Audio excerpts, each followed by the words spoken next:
something called a microphone right near there? I know it's really hard to remember. But you gotta pay attention.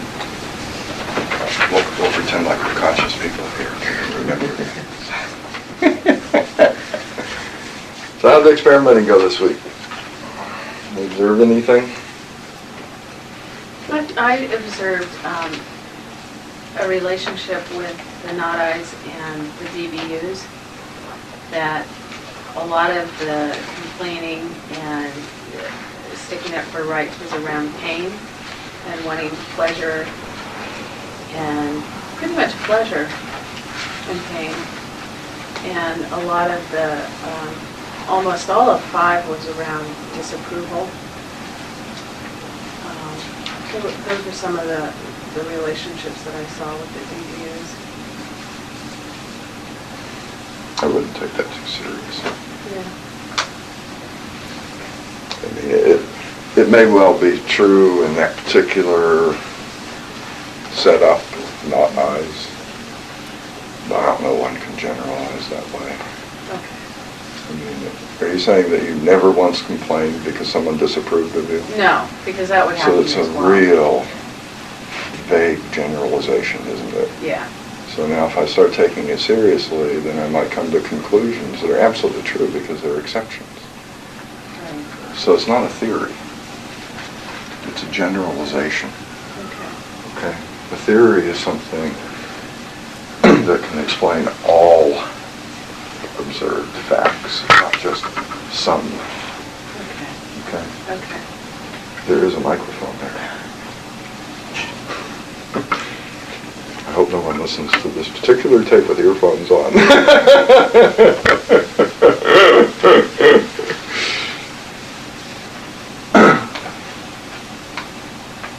Now, a hypothesis that I could come up with is that the one that we've been working with, isn't it, that the not-I's are kicked off by trying to get one of the gain side, or escape, or avoid one of the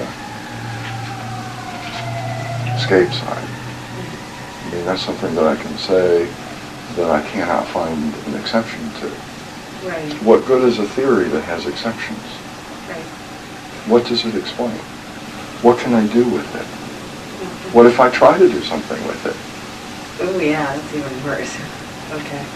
So that's kind of back to what you and I were talking about a bit before, always wanting explanations rather than hypotheses that can be proven or disproven. Okay? Right. I don't even know what you do with that theory anyway. Unless, of course, you're trying to fix the personality. Oh no, we're all tired of that game. I mean, but what else could you do with that theory? It says that certain not-I's refer to certain DBUs. What can I do with it other than try and rearrange things or something and make it different? Yeah. What does it tell me about the living? Especially since there are exceptions to it, so it's not even true. Okay.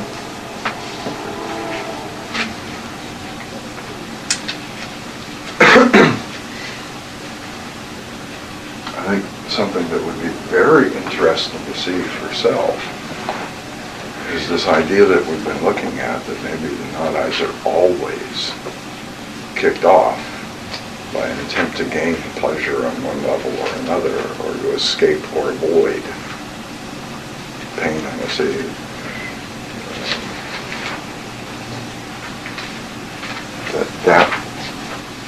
That would tell me something very interesting about the way that I'm living. I think. Yeah. I didn't notice the relationship with doing purpose and the DBUs and the not-I's, which was, I haven't seen it fully, so this is obvious. But when I start hearing from the not-I's, it is when I'm falling asleep and trying to get something from somebody. Whether I'm acting on it or not, that's when I'm hearing them. It's always in situations where there's something I'm trying to get or avoid. Okay. That's not even correct. I hear them more than, because I still hear from them. That's not correct. I want to make sure this is correct. I hear a lot more from them. Okay. But see, now there's all this interest in categorizing the not-I's. And yet there's no interest in another question that comes up, which is, how come I hear from them more under those conditions?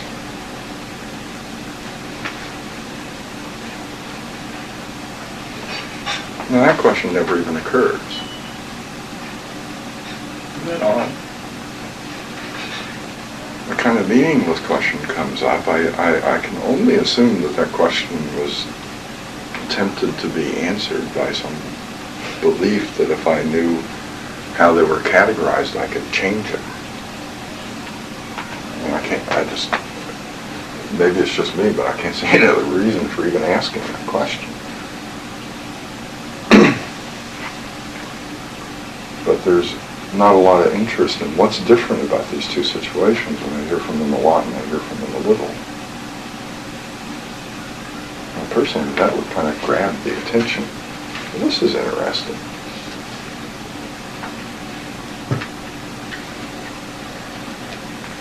And that might be a question that would be fascinating to answer, huh? Yeah. For one who can answer it. Not everyone can, because they don't have that experience of hearing from them a little and a lot.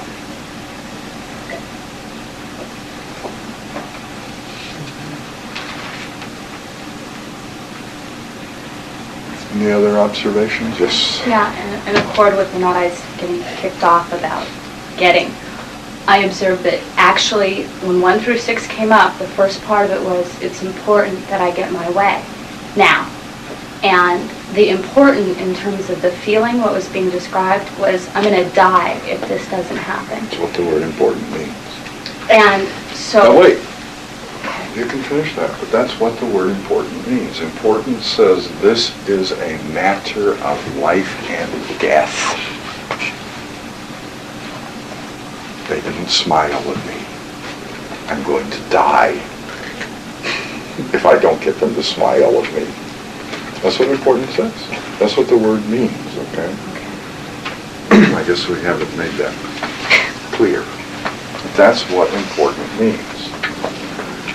This is a matter of life and death. So I'm glad you saw that. Now go on. And so with the 7th decision, we're coming up and saying that certain not-I's were going on, I started to ask, is that true? Am I going to die now? And there was never any reasonable information that came up that supported any of that. Of course not. You're going to die if someone doesn't smile at you. The traffic doesn't move. You're not going to die if you're second in line or first in line or 20th in line, for that matter. It took the true off of that not-I. Yeah.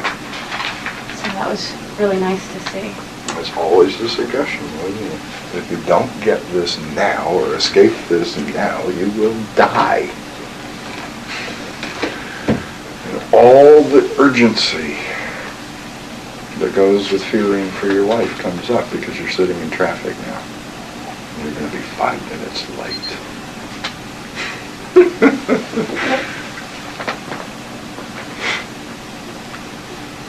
I'd say that's being out of balance with the environment. What do you think? I agree with you on that. I'm reporting my imminent demise because I'm going to be 5 minutes late. And the next has to balance to something that just doesn't exist, but that's what I've described as the environment.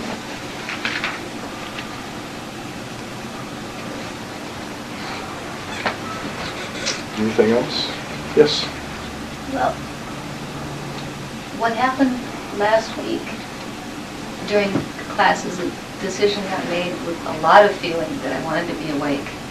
Just happened. I don't know that I consciously did it, but it happened. And anyway, what happened is that then this little the thing that happens, which is that the not-I's start to carry me away, and I go, maybe not, just got a lot more efficient.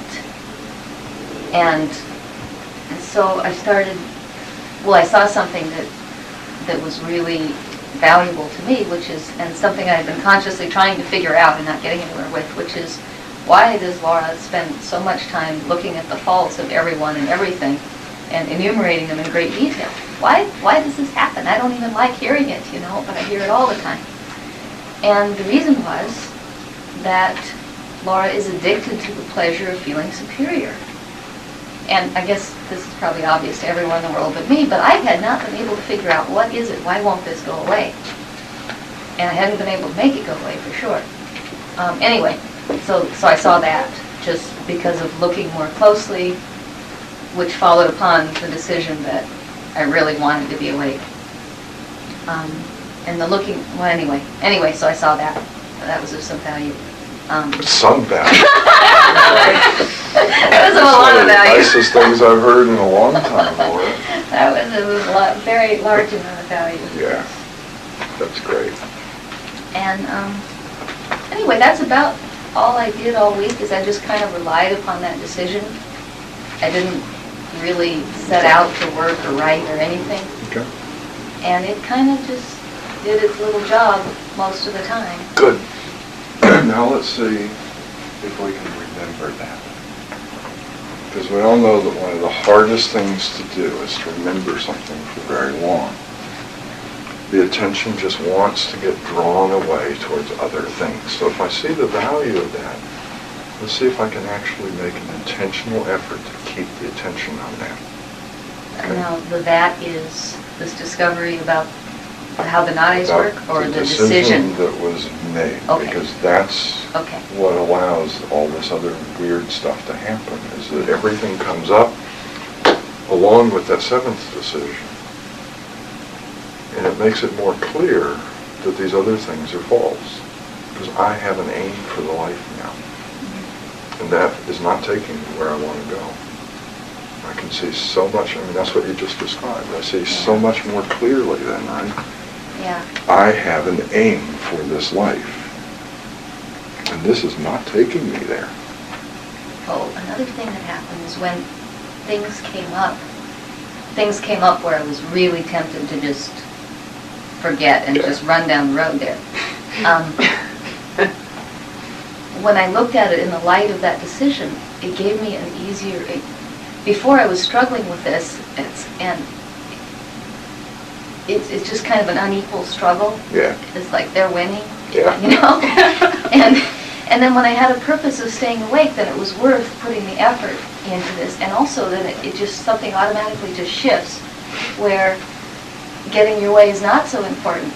The problem is when you're struggling with it before, getting your way is important, and you're trying to figure out how to get your way without being a bad girl, Right.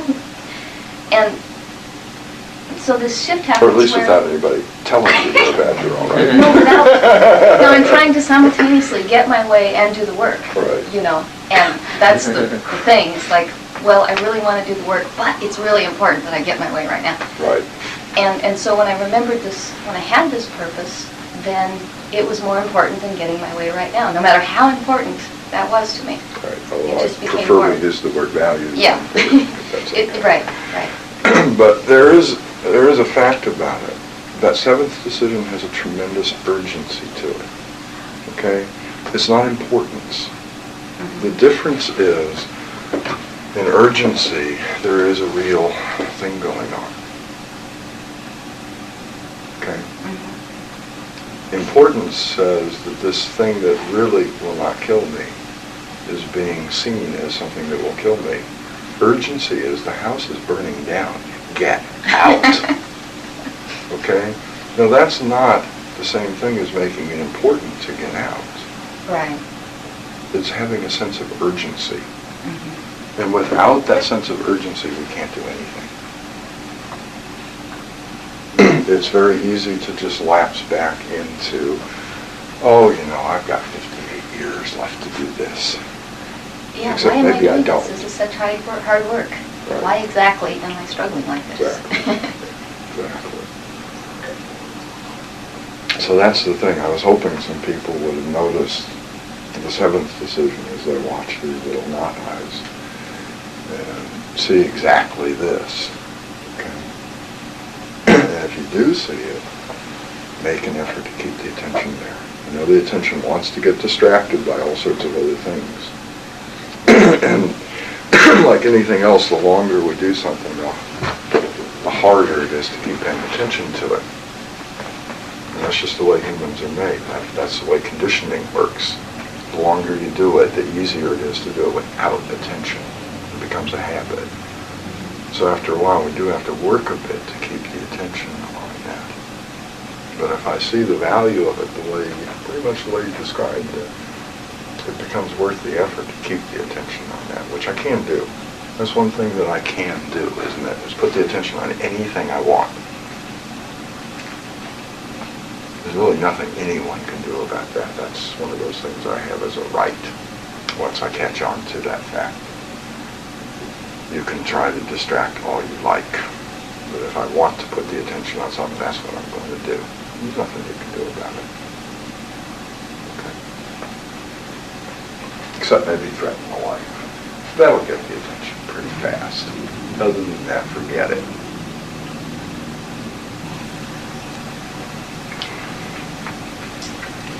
Any other observations? I had some anxiety.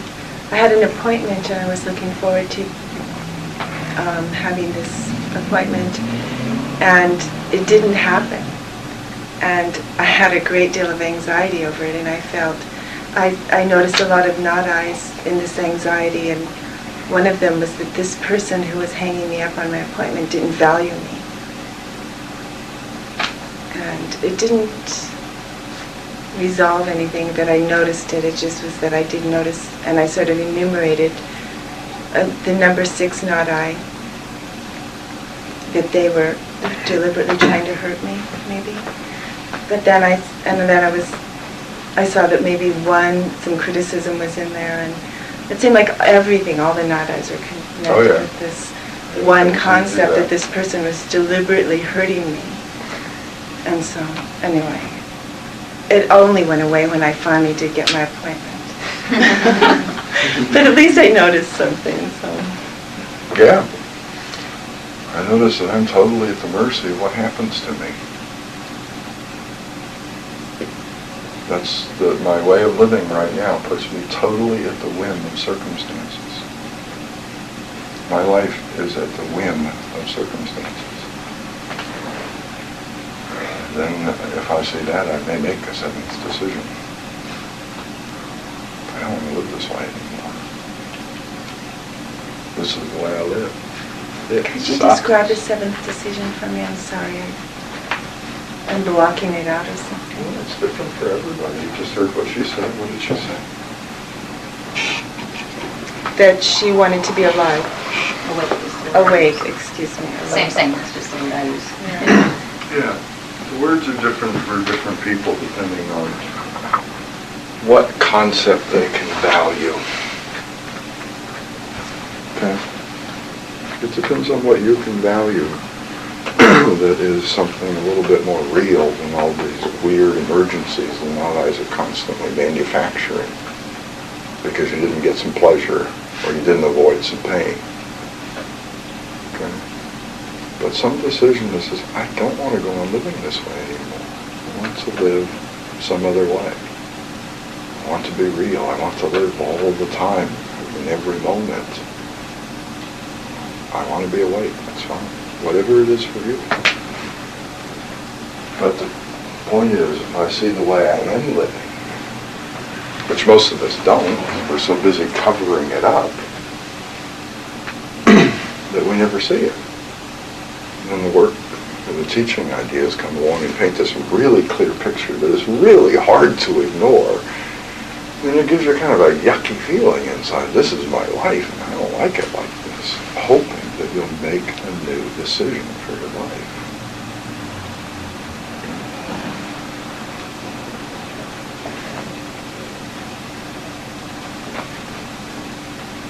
Any other observations, comments? You understand this experiment is looking at the not-I's will go on for a very long time, even if new experiments are discussed. This one probably won't end for a very long time. Okay? Not everything has been seen. Not everything has even been described about what there is to see. And describe parts of it. It's up to you to find out everything else for yourself. Okay? Just enough is given to make it possible to find out. It doesn't say this is all there is. What would be the point? Then you wouldn't experience any of this for yourself, and it wouldn't do a damn thing. Okay. So we'll keep doing this one for a while longer. Good.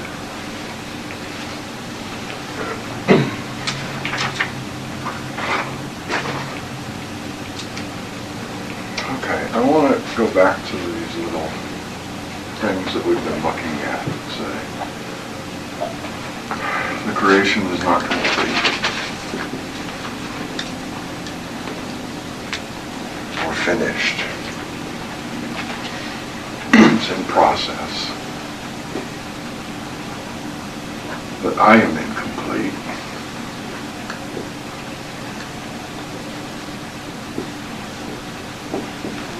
That I am unreal.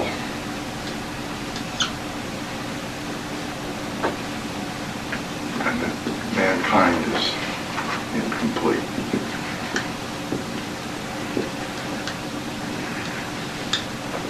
Okay? Something doesn't sound right about this. Who cares? And remind ourselves of this idea about mankind's completion, which would be to finish the evolutionary process has been started here. That began with survival. The second force was provided called justice. That each of us has that already.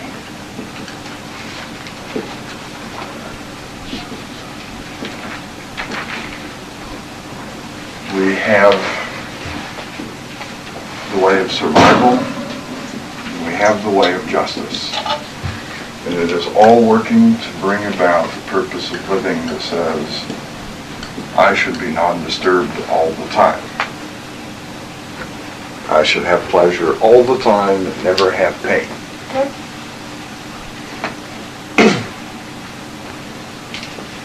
That we were to learn to live by love or understanding. Sort of didn't like that idea too much. Survival and justice seemed enough for us. And now we've been told what the next way is, which is to live consciously as an expression of universal, as an expression of universal intelligence.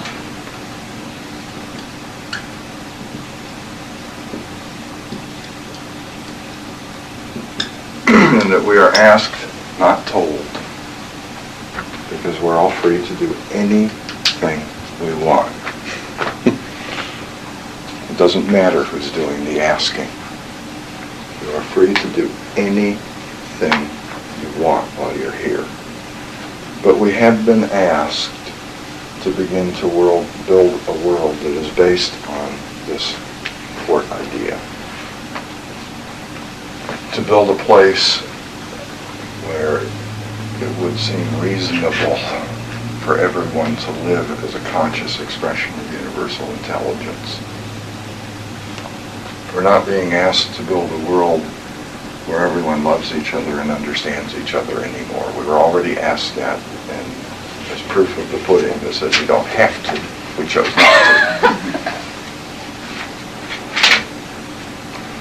Now we're being asked to do something else. Not this anymore. This is what's on everyone's mind, isn't it? We want a place that's loving, that's understanding, and so on, where there's peace and harmony and all this stuff. That's what we all say we want. We're not doing a very good job of bringing it about, I've noticed, but that's what we claim to want. Well, that was yesterday's news. Now we're being asked to do something else. And it's harder for us to understand because we never did the third thing. You see? So we hear this idea and say, what the hell is this man talking about? We're being asked to build a place that would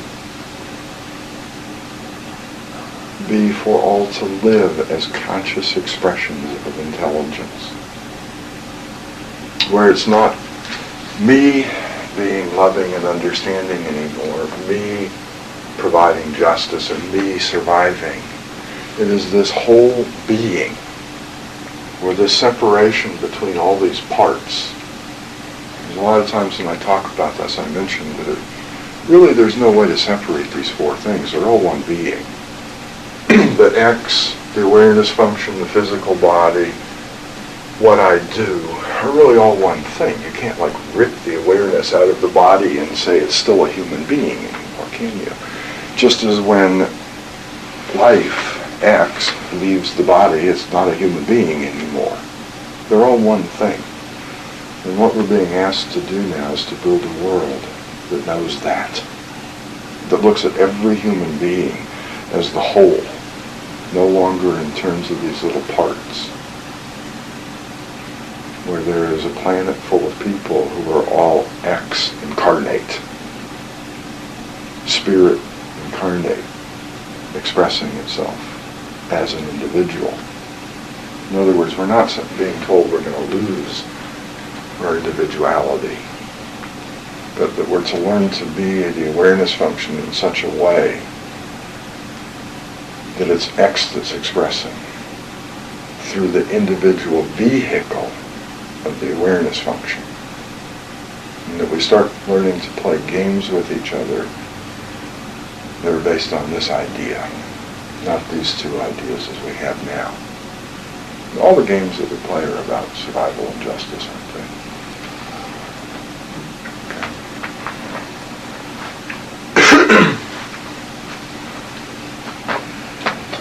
I know why this seems so. I was using the non-technical word here.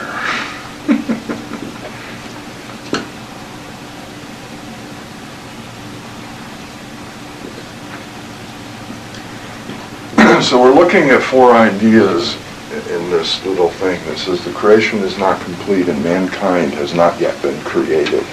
Even though it appears that it has, until we get all four forces, we cannot say that this thing is created. If all there is first and second force, we can't say that mankind exists yet. Now that seems really weird to us because it seems as though mankind is here. Just as it seems weird to us that anytime anyone ever asked the Creator if this creation was over, he said no.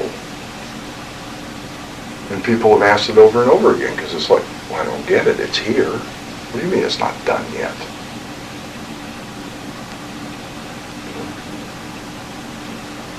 But with an understanding of the four forces, we can make sense out of that. That having first and second force is not done yet. It's still in process, isn't it? There are many things that we do that take a long time. So, I mean, this one has been writing a book now for over a month. It's not done. Some things take a long time. Many projects that this one has worked on had taken 10, 15 years. Now we're looking at a time scale that's just unimaginable to us, isn't it? Because it's trillions of years. And we're sitting here in the middle of the story trying to understand what that means. I'm done. Well, we only have right now first and second and a very small amount of third force. Very small. So you can't say this is finished yet. And there are a few who are working on fourth force for mankind because this information has been known for a little over 100 years. So there have been people for the last 100 years or so working at bringing about fourth force for mankind.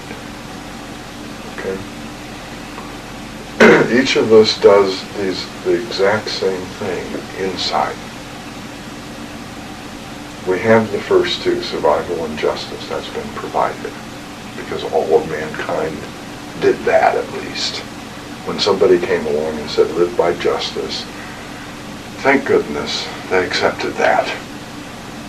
When somebody came along and said, live by love and understanding, they said, get lost. A few people did it, enough that we've been given the whole thing. So we need to develop both of these other two in our inner lives. Okay? Love is the force that transforms the form. It is third force in man's evolutionary path. A person who discovers love in all that they do, which is the only way it can really be done. You don't learn to love.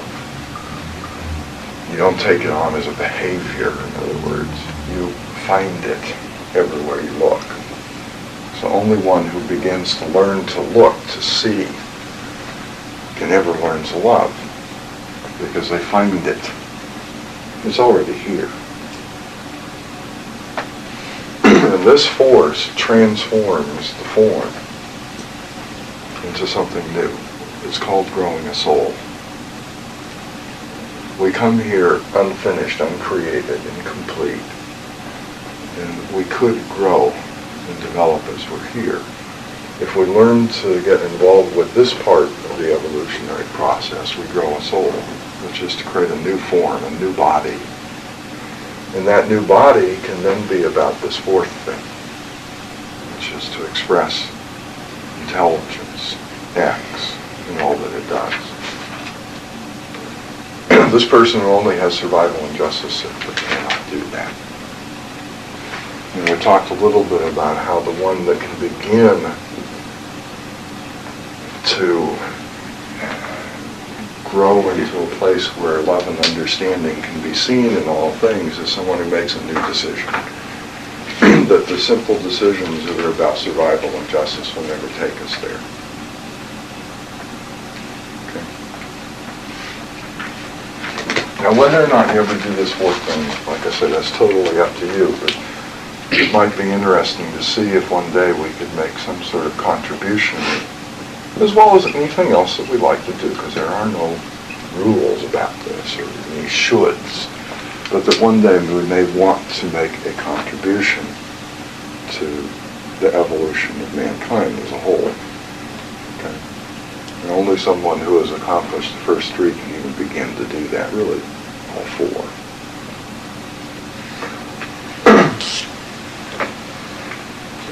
One of the things that I'd like to consider today is this second thing that says, I am incomplete. Are there any questions or comments about what I said so far? I'll leave it on here. Okay. This is true. This is not just an odd feeling that we have. It's true. When we come here, one of the things that happens is, for a period of time, all we have is the senses. We don't have a mind. And when the mind develops, there's not much experiencing. And of course, part of the personality is already formed.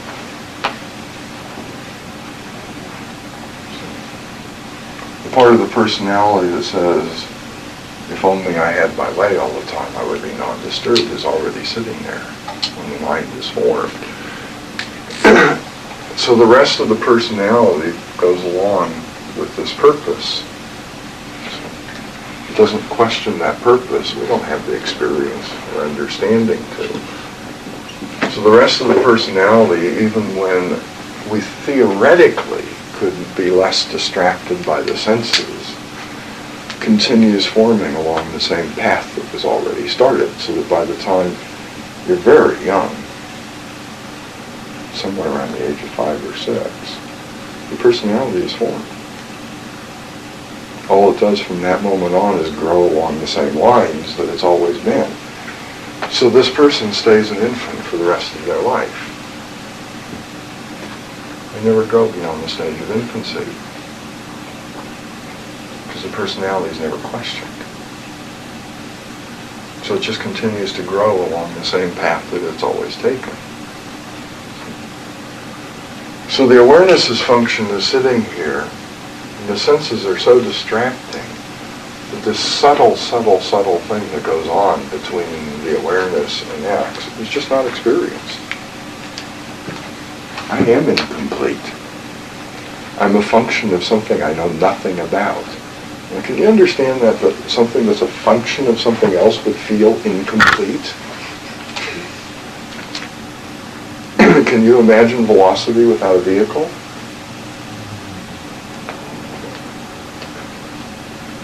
It's a function of something. It's not a thing unto itself. It only happens when somebody else does a particular thing. So it is incomplete. Without this first thing that started the whole show, it is incomplete. But it's struggling to do what it wants to do from its own power because it doesn't know it's part of something else. Okay? So part of the understanding that sense of being incomplete is to see this other part of ourselves that we've called X, to remind ourselves that no matter how much we know about it, it's nothing. That this part of ourselves is so vast. As far as we can tell, it's infinite. That's pretty vast. That we know very little about it, whatever we do know. And that a part of this, dealing with all this, would be to accept that this little part that is incomplete without the rest does not have the ability or the power or whatever you want to call it, the knowledge, to do anything about this situation we're in. It just can't do it by itself. It has to rely on some other power. The only power that this part has ever learned is what we call willpower, isn't that right? I make up the mind that I'm going to do a certain thing, even though I'm in conflict about it, and I struggle really hard to force myself to do it, and 2 seconds later I'm not doing it anymore, and then I have to struggle really hard again, because the joke is that the only time we use willpower is when? When I don't want to do it. Nobody uses willpower when they want to do something, they just do it. So willpower is a fancy word for trying to force myself into doing what I should do, but don't want to. You see? In other words, I'm trying to do it all on my own, without understanding of the way a human being works, which says I, as the awareness function, see this as true and valuable, and X does it. Anytime I want to do something, that's what I've said. This is true and valuable. And then it's very easy to do, isn't it? Because all the power to do it comes from here. In those moments, I'm functioning the way I was designed, and I could be said to be complete. So, I said this is true and valuable, and the most powerful being there is does it using this body.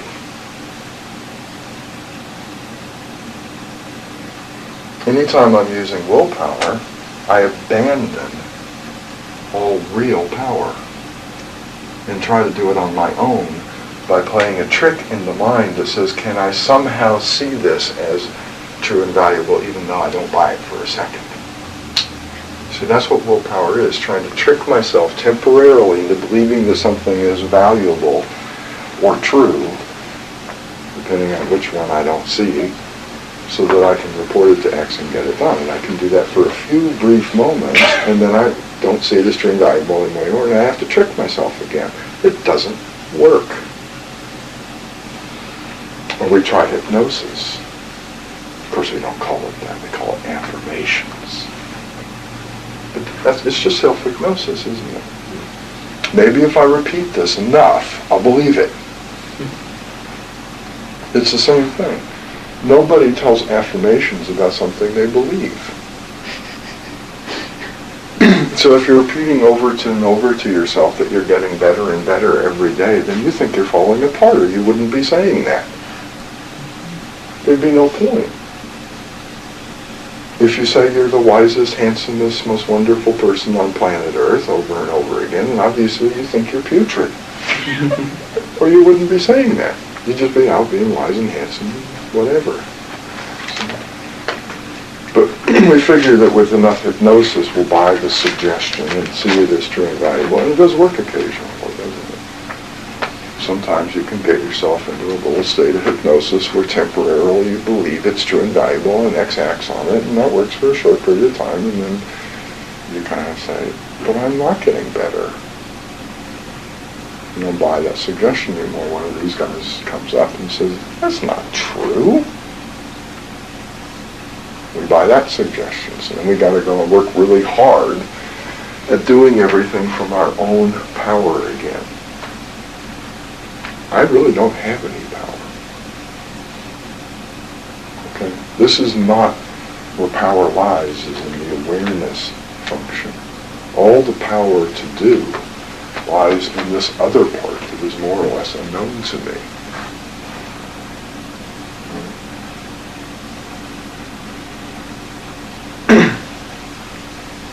So if we can kind of accept that that feeling of incompletion is true, it's not just some odd feeling that we have. And Lord knows we have enough odd feelings, it's hard to tell which ones are accurate or not, isn't it? It's a fact.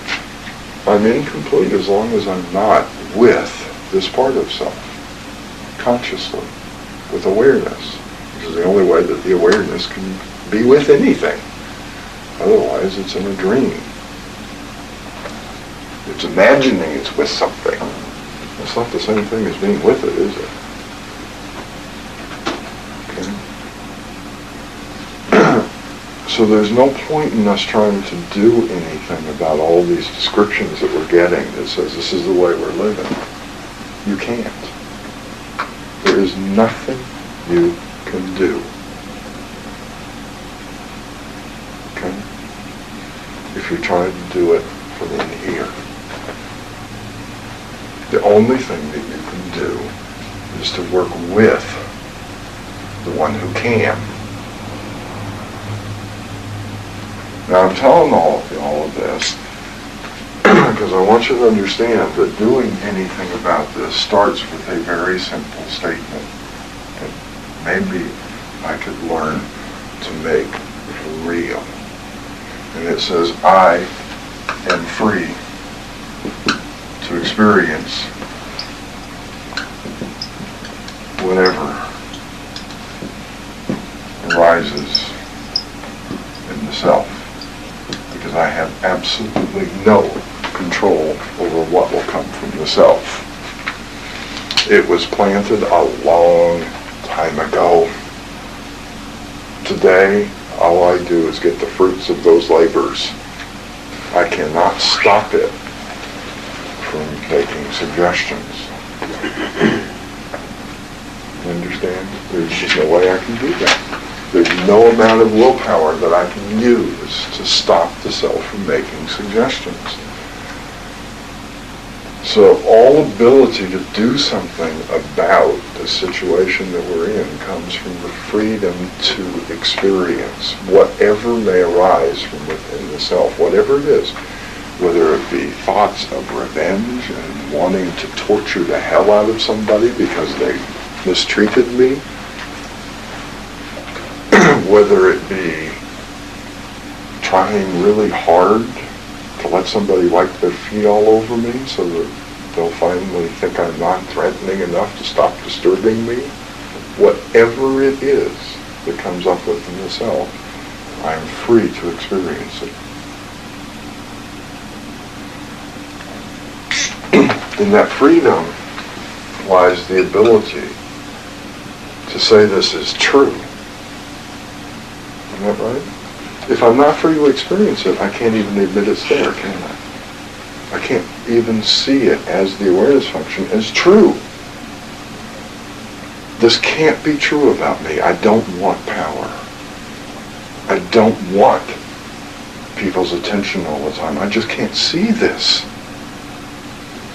And if the awareness can't see it as true, it can never report it to the only power there is that can actually do something about it. So it'll have to make up another story just so it can go on. Okay? And there's no way to put any kind of value on something if I'm not free to experience it. The only value I can put on it is that I want to run like hell. Okay? I can't stand here and see what's going on and say what's true and valuable in this. And I would like today, before we leave, to maybe say what is valuable about the self as it is. Because it has great value exactly as it is. Except most of us never look at it to see what that value is, because we're not free to experience it. Okay. So it would be interesting for a period of time, maybe a few days, to say, can I be free to experience anything that arises within the self? Can I do that? Just say, I'm free to experience this, whatever it is. That doesn't mean I have to express it. The situation that we're in, we have to see the picture of man as it is. It says that the awareness reports to X and X is the one that does. I don't know how to make a personality. I certainly don't know how to unmake a personality. Okay? Now, I could set up a habit in the personality with a little bit of effort on my part. Isn't that right? All I got to do is do it a few times in a row, and after a while it becomes a habit, and pretty soon it may develop into part of the personality. All self-improvement is based on that little trick, isn't it? But I sure don't know how to unmake it. I learned that with the piano. The first teachers that I had with the piano didn't teach very well. And I spent years trying to break bad habits. It was hard work. Okay. I could do it as long as I paid attention, but every time I stopped paying attention, the fingers did what they'd been taught to do when I was 6 instead of when I kind of reached 10 or so and realized that what I was taught at 6 was wrong. Didn't work for me anyway, you see. It took years to make new habits to replace those old ones. So both became a part of the personality. The old way and the new way. And it took conscious attention to pick one or the other, you see.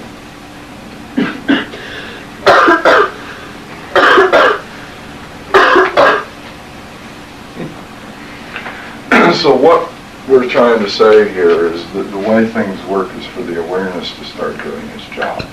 Not to try to fix this or change it or repair it or make it better or improve it or anything else. But to be able to report it to X who knows exactly what's going on here. We don't need to tell X what's going on planet Earth. Believe me, he knows. But if we can start describing this personality to X, X knows exactly what to do about it, and it's done effortlessly on our part. The effort is all in being free enough to experience it that I can see it so I can tell X about it. That's really the only effort that there is. Okay? Because I'm not free to experience most of the personality right now. There are just major portions of it that I can't stand, isn't that right? I don't like it and I struggle against them all the time. I'm not free to experience them. When I'm free to experience them, I can just tell X, there is an I in self that is saying such and such. See? This is not me. It's just the personality talking now. There is a not I saying that I should complain right now and beat the hell out of somebody because they took away my rights or whatever. This is not me. I am free to experience the fact that this personality says things like that. Okay. So then I can observe, as we've been doing in a very interesting way, which is without judgment of any kind and without condemnation. In other words, I will not say whether this is right or wrong. I simply say this is what is going on inside the self. I don't know whether it's good or bad or right or wrong. It's just what's going on. I'm free to experience it. I don't want to act on it, perhaps, but I am free to experience it in here. And if it does get out here, I'm free to experience that as well. Because the moment I decide that I'm not free to experience it, I'm asleep again. It's now disturbing to me, and I'm going to start doing all those 6 things to try to escape the disturbance of having done this terrible thing. The moment that freedom goes away, I can no longer report to X what is going on. I can't do my job, in other words. Which means I'm now powerless. Okay. It's really very simple. If I can notice whether or not I'm being free to experience this, I can learn something very interesting about the way that I interact with the self. And maybe I can learn to be free as the observer, to simply describe what's going on in the awareness without identifying with it, without saying, this isn't me. It's just some old decisions that were made in childhood. It has nothing to do with me. Other than the fact that I've been telling X that it's been true and valuable all of my life, so of course that's the way I act. That's the world that I see, what is described, this infant world of being a helpless victim, which was true when I was an infant. I was helpless when I first got here. Right? That's why I arrived. Broke, toothless, helpless, didn't speak the language, couldn't tell anybody what I wanted. Now, X has this neat arrangement where you show up and there's a slave or two waiting to look after you for a period of time.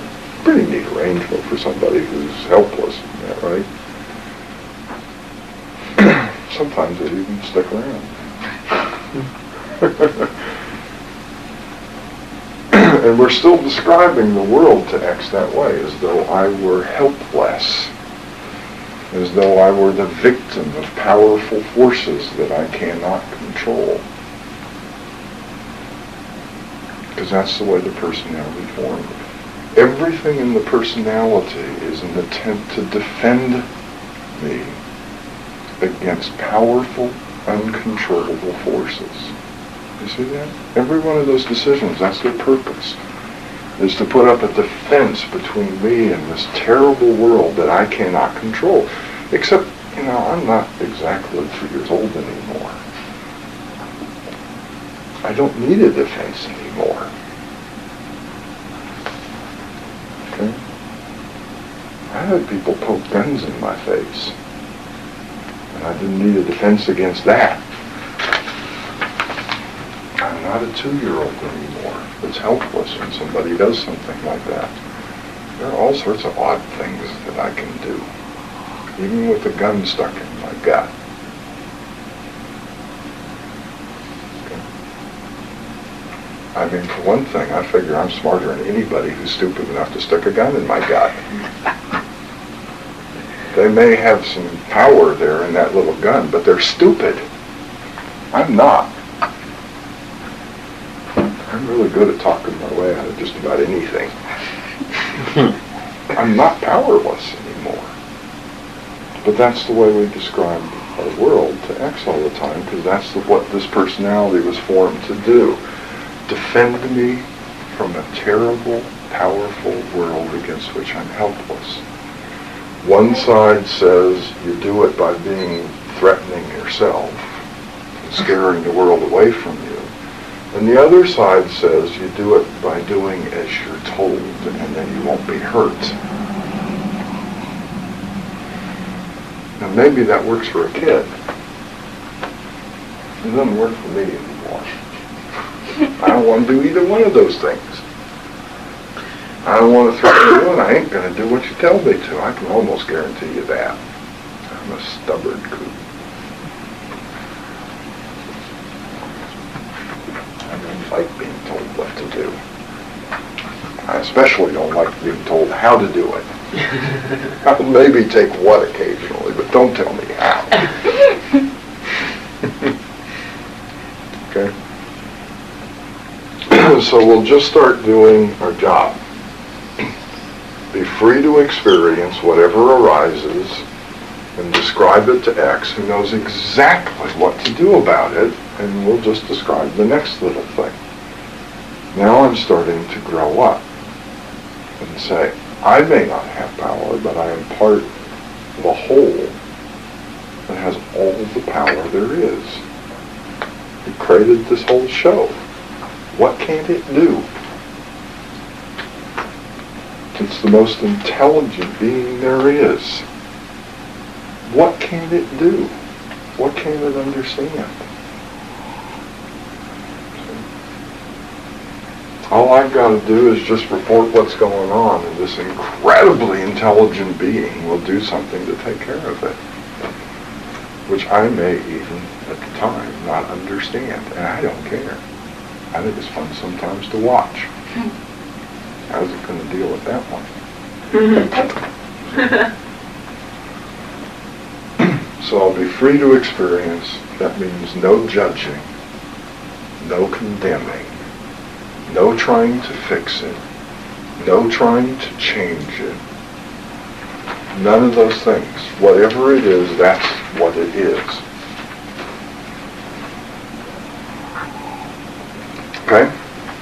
Fixing it says, I want to be saddled with this thing for the rest of my life. That's what it says. I don't want to fix it, I want to get rid of it. I want to build a personality as an adult who is not helpless, that isn't just about defending self. And I can't do that right now, because I already have one. If I built one now, all I'd do is add a bunch of new stuff into the old stuff, and it would subtly and magically turn right back into the same old crap. The first job I have is to clean the house out before I bring anything new in. Understand? I don't even want to talk about what it means to build a proper personality that's an adult dealing in an adult way as a living being who is no longer helpless and powerless. Because it would just get corrupted by what's already there, wouldn't it? Into the same old thing. We don't know how to see anything any other way right now.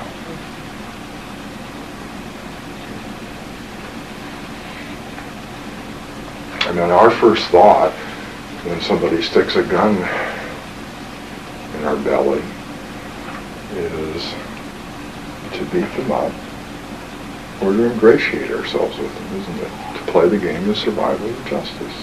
This is the only thoughts that we have. Someone says, looks at him and says, I'm smarter than you, obviously, by what you're doing. What would that be? It sounds interesting. It sounds funny. It sounds true. But how many of us would know what to do? See? We can't really imagine anything other than survival and justice. That's all we really know.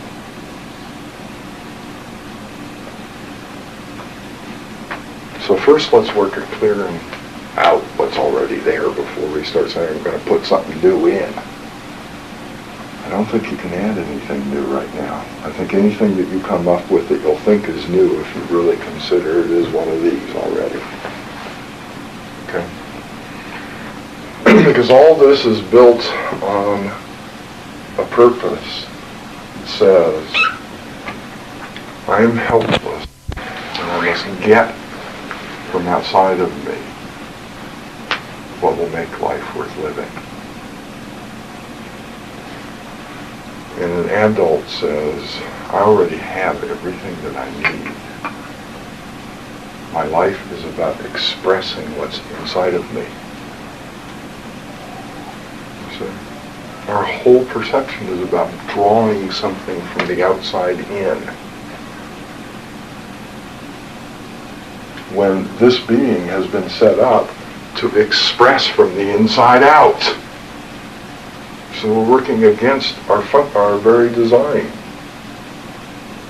which is for this most powerful of forces there is to express itself outwardly. And we've all turned it around and said, I'm not a sun, I'm a black hole. I don't radiate anything, I suck everything in. The only thing I radiate is the stuff that I sucked in that I didn't want, and I spit it back out, you know. Very selective black hole. I only let pretty things in.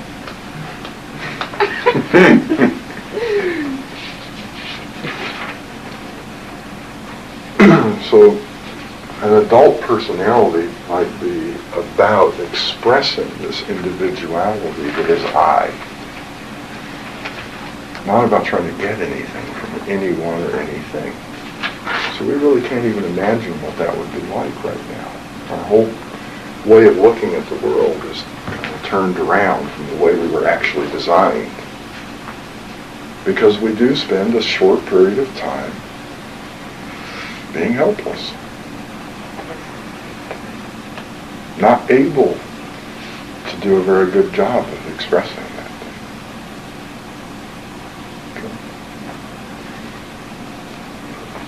Now the beauty of this is that it was designed, all of this was designed to allow this individual that is the awareness function to grow up on all levels, not just physically, but in the spiritual realm as well. So if we fight against what's been given to us to allow us to grow up, it ain't going to happen. This is your gift, that you have second force. The I says, I want to express myself creatively. I don't know too many people who don't want that, do you? Who don't say, what I really want to do is somehow express myself creatively. That's what it says. And it has a powerful second force working against that, doesn't it? Which says, no, you're going to be like everybody else. You're going to do exactly what everybody else does. You're going to complain and stick up for your rights and blame everybody and please them and quote authorities at them and try and believe and do as they say and spend the rest of your life trying to figure out what's wrong with you and fix it. You're going to do exactly what everybody else does. So you have this tremendous second force against that inner desire to become what you are fully and completely so you can express it. Just sitting there is a gift. You just wake up one day and say, oh, look, I have exactly the second force I need to become real.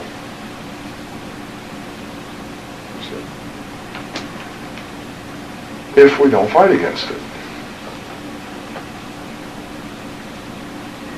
Now, a little experiment that we might try doing with some things that are not necessary to our lives. Like, don't do this on the job, please, because this is going to be a weird experiment. I'm going to offer it anyway, just so you can get an idea of this, okay? And that is in some little trivial thing that isn't a real big deal in your life. Wait for the second force to show up and then fight against it. which is what you are doing with the personality by not being able to experience it. You're struggling against the second force that's been provided to you, isn't that right? When I'm free to experience it, I'm no longer fighting against it, am I? Now I can work with the second force. I can use the second force to grow, which is the way that it's actually always done, isn't it? Whatever the second force is, we work with it, and then third force comes along, and fourth force, so something happens. We're attempting to fight with it, to fight against it, and stop it. So I'd like you to try this experiment of doing that with something where you can see the results a little faster than getting to be 80 or 90 years old and falling over dead because you've destroyed the body you live in. You not only didn't grow a soul while you were here, you managed to completely ruin the physical body as well from struggling against second force. Okay? And just try it in little things where it won't matter what happens. Like I said, please don't do this while you're like driving a car or at work or in a relationship that matters to you, you know. Maybe do it at the grocery store or something where it really doesn't make any difference what happens. It was some little thing, you know. You're out gardening or something, so what if some plant dies, you know, you can always put another one there. And see what happens if you work against second force, which is what you're actually doing all the time. See? This purpose of living says there must never be any second force in my life. That's really what it says, doesn't it? So we're always working against second force. Let's see what happens when we do that. And then maybe it'll make sense. I'm free to experience whatever may arise in the household of the self. That's the way things are done. That is my initiative. To be free to experience, to pay attention. That is an effort put into motion, isn't it? That's an initiative force. To put attention on something is initiative, isn't it? To describe it accurately, to check out for myself all the time, and then the rest will be provided by X. Okay? But not to fight against the second force that I've been given for my growth. Okay? Are there any questions or comments? Yes, ma'am. The only kind of fighting against I know is just complaining, bitching and moaning. Is there something else? Yeah. When the second force comes up, try and stop it.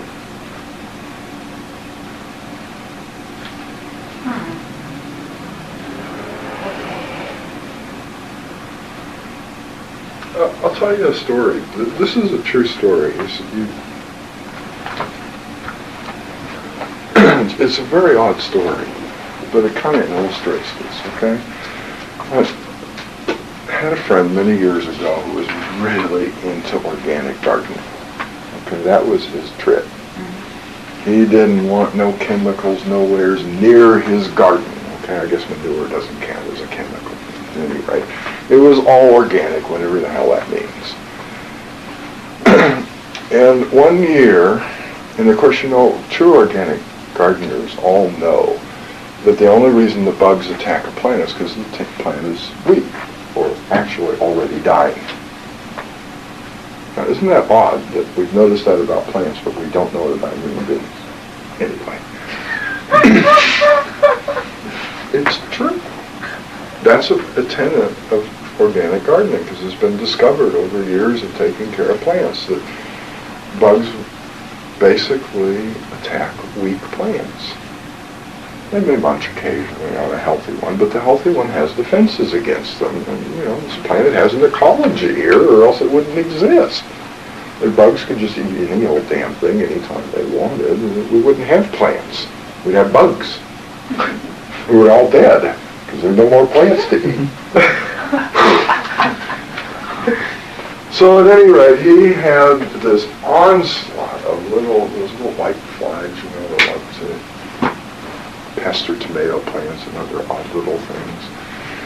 And he tried everything, pepper spray, soap, all these organic remedies against it, and he's just racking his brain trying to figure out what he's done wrong for his poor plants are not healthy enough to withstand these flies. And finally he just threw up his hands and says, I don't know what to do. Fly swatter. It's kind of hard. You never see this in one of those things. There's a lot of them when they decide to really get at you, okay? But he threw up his hands and didn't know what to do. And a couple hours later, this flock of birds came by and ate all the bugs. They thought they were really the neatest thing they'd ever seen, and then they flew away.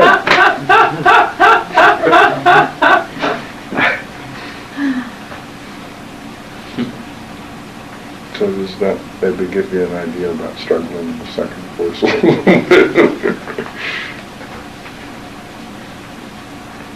Any other questions or comments? Same experiments, but we're going to start looking at maybe this is the way to deal with this, to work with the source of all power instead of against, which is what we've always done.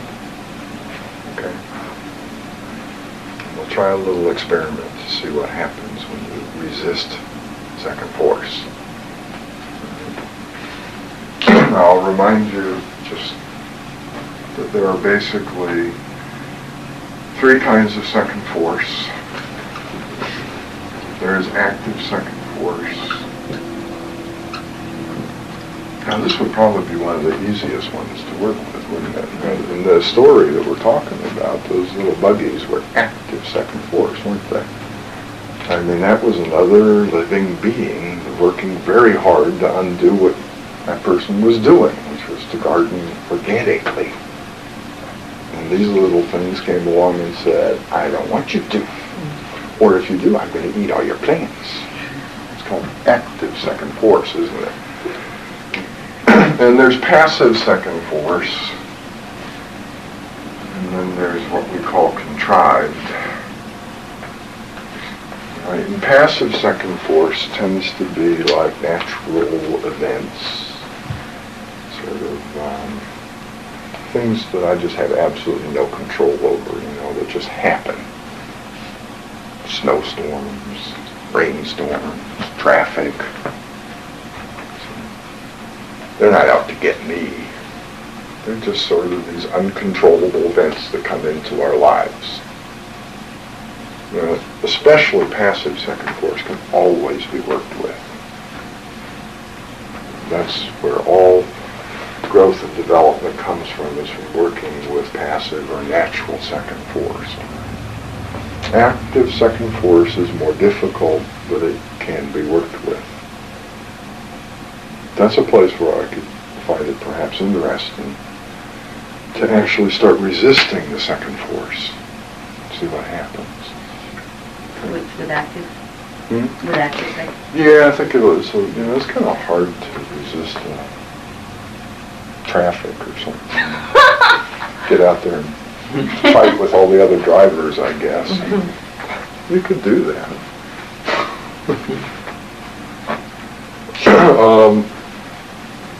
And then, of course, there's contrived second force. But there is another kind of second force that we might call self-imposed second force. Now, that second force that arises from within the self. It is things such as doubts, worries, anxieties, resentments, fears. Okay? That's self-imposed second force, isn't it? Well, that's exactly the second force we're sitting here talking about, isn't it? That I am struggling against self-imposed second force, which has been provided for me for my growth. That's something I can work with. If I stop struggling against it and use it as self-imposed second force that resists my efforts to live consciously, with full awareness of everything that I'm doing as an expression of this incredible intelligence, an individual expression of that intelligence, one of its little talents made incarnate. Right? As I always like to say, a hunk of meat.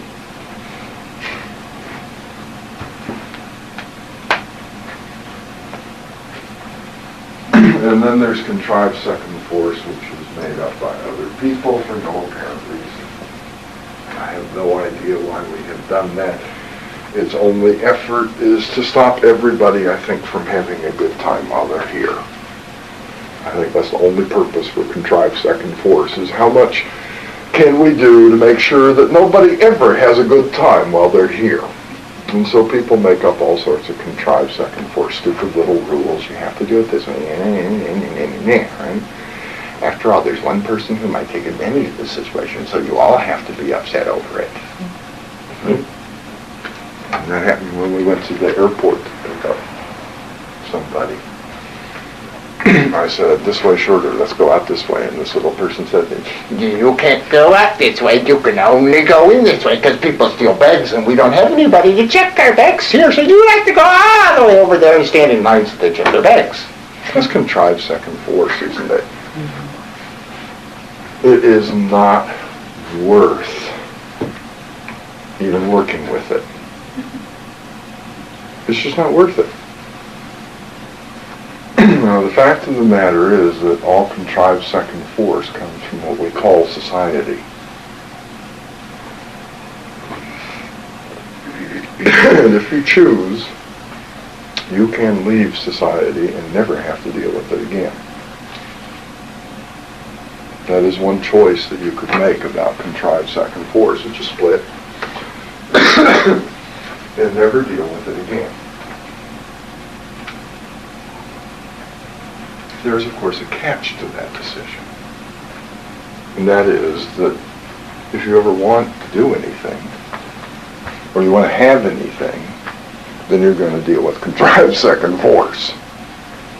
So the more you want to do, and the more you want to have, the more you end up on the peripheries of society instead of outside of it. And so there will be a certain amount of contrived second force in the life. And it's very hard to work with.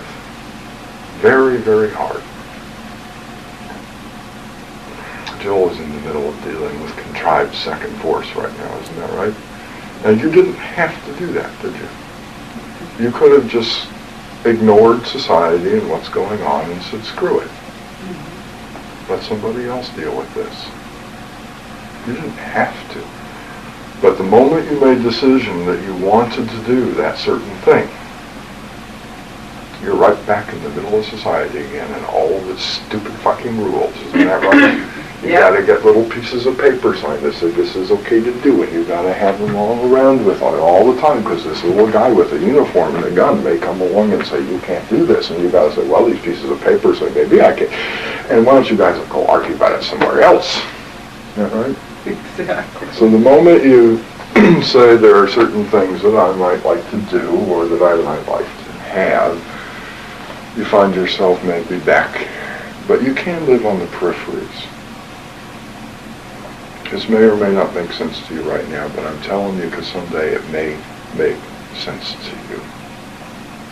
Okay? I'm not saying you have to understand this right this moment, but there is a way to simply leave society and never deal with contrived second force again. There are ways to live on the peripheries of things so that you just don't have to deal with it very much. As I said, the catch is that the more you want to do and the more you want to have, especially because most of society is about competing to own. So if you want to have anything, suddenly, blap, you're right back in the middle of the game, you see. They're all fighting to keep you from getting it because then they won't have it. That's the basis of society, is competing because we don't think there's enough to go around. Besides, there's lots of people who want lots and lots and lots and lots. But you can live way on the outskirts once you start to see the way things work. At any rate, I got real carried away with that, but those are the different kinds of second force. And what we're looking at here is a very special kind of second force called self-imposed. And boy, is there a tremendous, interesting thing in the midst of this one that's really fully seen. What this means, self-imposed second force, okay? But for now, maybe we can learn about it by seeing that this thing called the self is a second force that I have put on myself. I came here and said, I want to live. And I acquired the second force that's needed to make that possible. And if I would stop struggling with it, and fighting with it, and hating it, and getting upset about it, and arguing with it, and trying to fix it, and change it, and repair it, and all this other weird stuff that we do, and just see what self-imposed second force I have required, and begin to work with it by being free to experience it and describe it to the source of all power, then I will then experience that thing called development of potential. And I will one day begin to see what it is that is the special talent that is I. That unique thing about I that is different from everyone else on planet Earth. At least, about Philip, we hope that's true.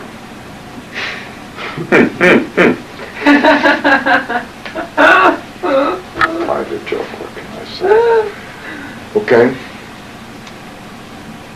And begin to develop that potential as an expression rather than just potential. And we do that by working with the self-imposed second force called the false self or the personality or the not-I's. Okay? Any questions or comments? This time is the last time I'll say that. Promise, for tonight. No? So y'all get the experiments for this week. You understand that part of it is to notice all the times that I am not free to experience. Okay? Part of understanding what it means to be free to experience is to see what it means not to be free to experience. Laura kind of helped us out on that one. So I don't understand what that means. Well, that's one of the things we need to do is look at that. What does it mean not to be free to experience? Okay. Good. And we'll see you next week.